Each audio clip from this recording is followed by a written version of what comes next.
All right, so I just wanted to let you see how we're going to structure our projects and how we're going to work in folders.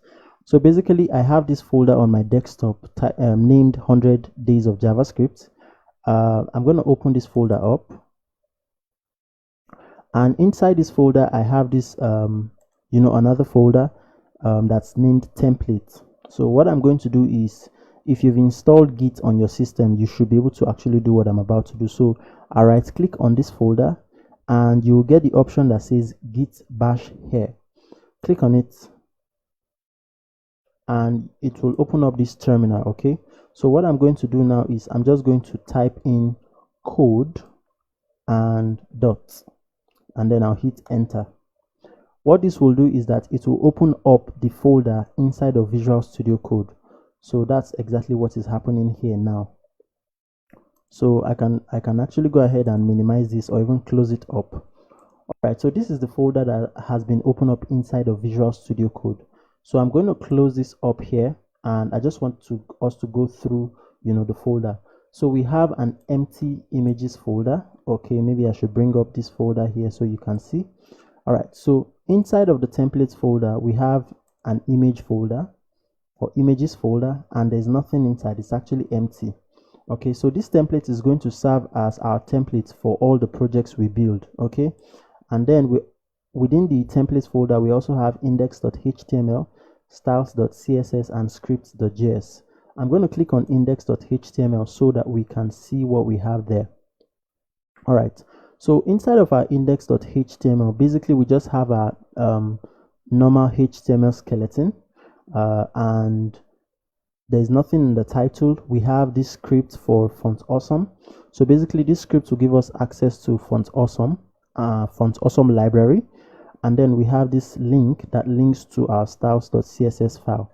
And then we also have within the body a paragraph that says hello world, and at the bottom of the page, just before the closing tag of the body, we have the script linked to the file here. All right, so that's basically what we have. It's a really boring index.html file. Now let's see what we have in our styles.css. Okay, so our styles.css is quite busier than index.html.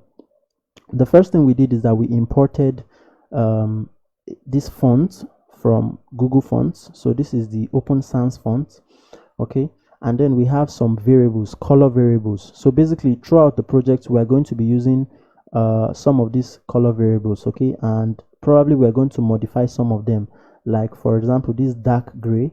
I'm just going to say dark gray and let it just be dark gray. All right, and even the gray, I can just say gray, and I'll leave color primary, color secondary, and the rest like that.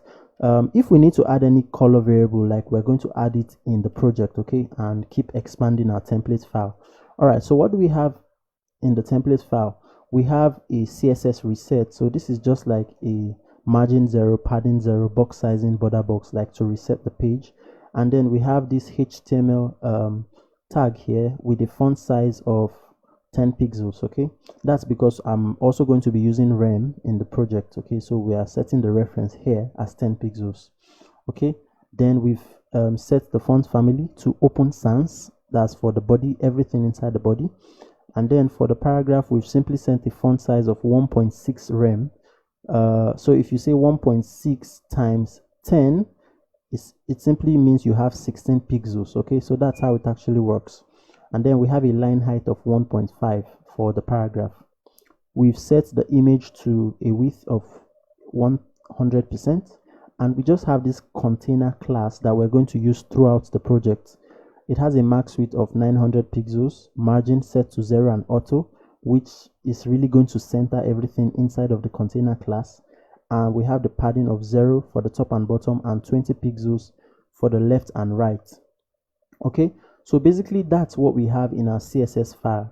It doesn't really do anything, it's just basic. Okay, so let's see what we have in the JavaScript file.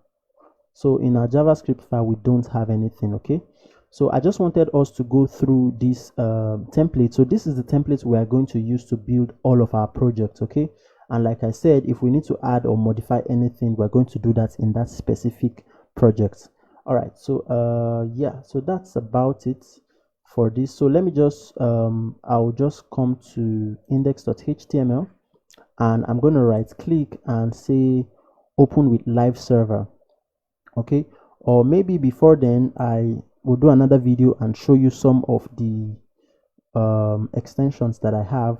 I can actually just show you now. So basically I'll come to this panel here and click on this icon, and I'll show you this